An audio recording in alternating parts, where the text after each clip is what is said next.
The case of Ruth Lauder is a chilling narrative that highlights the vulnerability of the elderly. Her kidnapping and murder at the hands of Louise Gilbert and Eric Elliott represents a wave of crimes.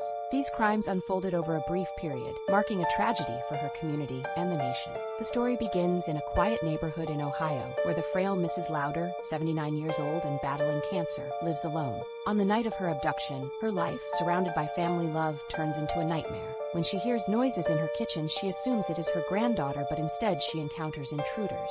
These intruders strip away her security and ultimately her life. Sheriff Walter Wilson and local authorities play a crucial role in the search for Lauder. The community rallies to help, forming a command center. They aim to locate her before her critical condition worsens. However, the initial search yields no results. A witness mentions seeing Lauder's car with a young man behind the wheel, marking the beginning of a lead. This lead will escalate into a larger tragedy. Shortly after, other incidents emerge, including the disappearance of a 16-year-old boy, Eric Elliott, in the same county where Lauder went missing. This raises alarms among authorities, who begin to wonder if there is a connection. The activation of the National Crime Information Center, NCIC, to track both cases highlights the magnitude of the problem. It suggests it could involve a serial criminal. The situation takes a tragic turn when in Missouri, Lauder's stolen car is discovered on a farm. The absence of her body in the trunk suggests she could be dead. Simultaneously, authorities find the bodies of an elderly couple murdered under similar circumstances to Lauder's. The police begin to realize that there may be a pattern of violence extending beyond Ohio. Louise Gilbert and Eric Elliott are not only suspects in Ruth's disappearance, but also in a double homicide. Officials work against the clock to gather evidence and apprehend the youths before they strike again. The search intensifies with the FBI's assistance, fearing that more innocents are at risk. The pattern of the criminals' chosen victims, elderly, defenseless individuals, reveals a horrifying trend. The lack of humanity demonstrated in their crimes is shocking, highlighting their ease in targeting vulnerable people. As the investigation progresses and a profile of the suspects emerges, it becomes clear capturing Gilbert and Elliott is necessary to halt their killing spree. The eventual arrest of these suspects in New Mexico concludes a multi-state pursuit. During interrogation, Gilbert begins to reveal details about his crime. His chilling account of how they approached, abducted, and murdered Lauder emphasizes the premeditated nature of their actions. The unsettling belief that they could dispose of lives so callously casts a shadow over human nature. The lack of closure for Lauder's family echoes the system's failure to protect its most vulnerable citizens. Gilbert's confession, which includes tying up his victim and shooting her, starkly illustrates the total dehumanization of Lauder. Authorities and the community grapple with the painful reality of losing Ruth Lauder. She was well known and beloved. Ultimately, the account of Ruth Lauder and the murders committed by Gilbert and Elliott serves as a stark reminder of life's fragility. It highlights the urgent need to protect the vulnerable. The actions of these young men left scars not only on their victims, but reverberated throughout society. This reminds us of the importance of empathy and safeguarding our elders. It is crucial when sharing these stories to foster a collective awareness that promotes safety and well-being for all. Don't forget to subscribe and like the video to continue sharing more stories and analyses. A story of abduction and resilience. In spring 1998, Howard County, Indiana, was struck by a horrifying crime when 21-year-old Anita Waldrich disappeared from her home. A day that began normally turned into a desperate search for a young woman whose abduction would shake the community. Anita was scheduled to have lunch with her grandparents and then work the afternoon shift at a shipping company. However, when her boyfriend arrived, he found her car missing and the house in disarray, with bloody stains in the kitchen. Panic set in, leading her mother to call 911. Detective Steve Rogers of the Howard County Sheriff's Department quickly arrived at the scene. The signs pointed to violence. The house had been broken into, and evidence suggested that something terrible had occurred. Time was of the essence, as every minute counted in the search for Anita. Investigators worked diligently, interviewing family and friends who described her as a responsible young woman, unlikely to leave without reason.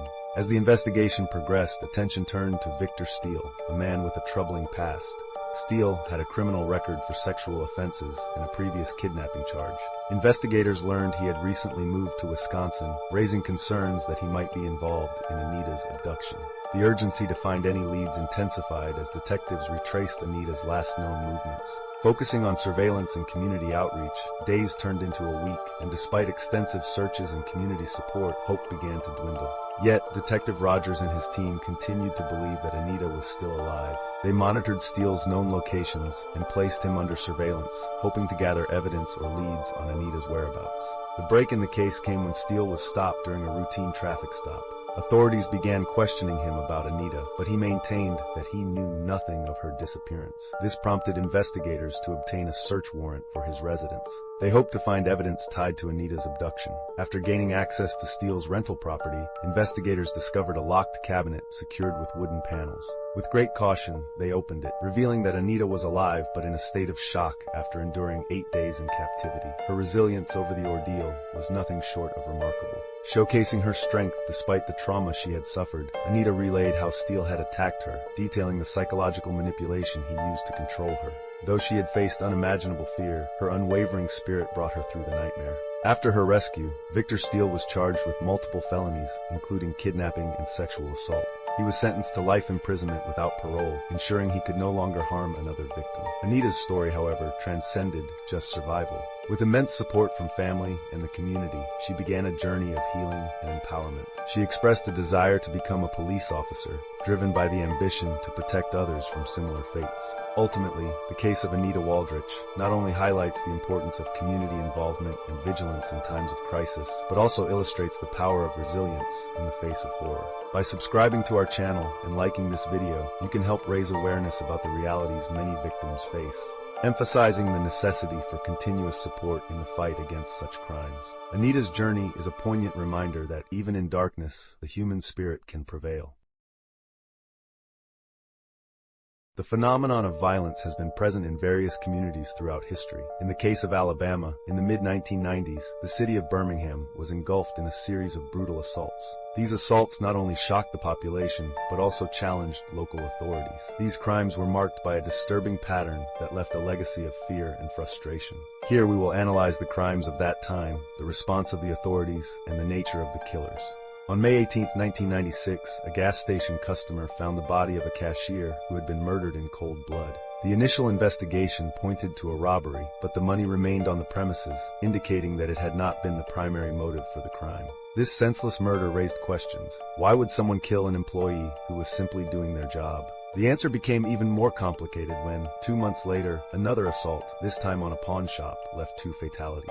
The connection between both crimes revealed the existence of an extremely dangerous modus operandi. Surveillance recordings became a crucial element in the investigation. Despite the poor quality of the footage, investigators refused to give up. The work of technicians to enhance the images became vital, as it allowed them to identify behavioral patterns of the criminals. This technical approach propelled the case forward, although it also highlighted law enforcement's frustration at not having concrete leads. The investigation revealed that the perpetrators, Marcus Presley and Samuel Gamble, were connected to a third accomplice, Stephen McKenzie. Through various collaborative efforts between local police and the FBI, searches intensified to locate them. However, the task was not straightforward. The erratic nature of the criminals and their willingness to use violence complicated the tracking efforts. Over time, it became clear that these individuals were not only dangerous, but also heavily armed. Authorities were aware that time was a critical factor. Every moment that passed increased the likelihood of more innocent people being injured or killed. Eventually, Mackenzie's capture in Boston led to a series of legal developments that became increasingly exhausting. During the trials, the evidence provided by the security recordings proved devastating for the defendants. The testimonies and visual evidence combined revealed a heartbreaking story of violence and crime. The trials resulted in severe sentences. Presley received the death penalty for his crimes, while others also faced harsh sentences. The jury's reaction to the footage reflected the brutal nature of the acts committed. Those images were not mere spectacle, but a testament to human horror in its rawest form. The series of killers that terrorized Alabama is a chilling example of how violence can unexpectedly arise in seemingly safe environments. The combination of technology and the perseverance of law enforcement played a crucial role in solving the case, but not without a heavy human cost. The community was marked by loss and fear, and the echoes of those crimes still resonate in the collective memory. This analysis underscores the importance of vigilance, interagency collaboration, and the need to understand the psychology behind such criminal acts to prevent future incidents of violence. Don't forget to subscribe and leave a like on the video. Your support is essential to continue sharing investigations that illuminate these dark topics.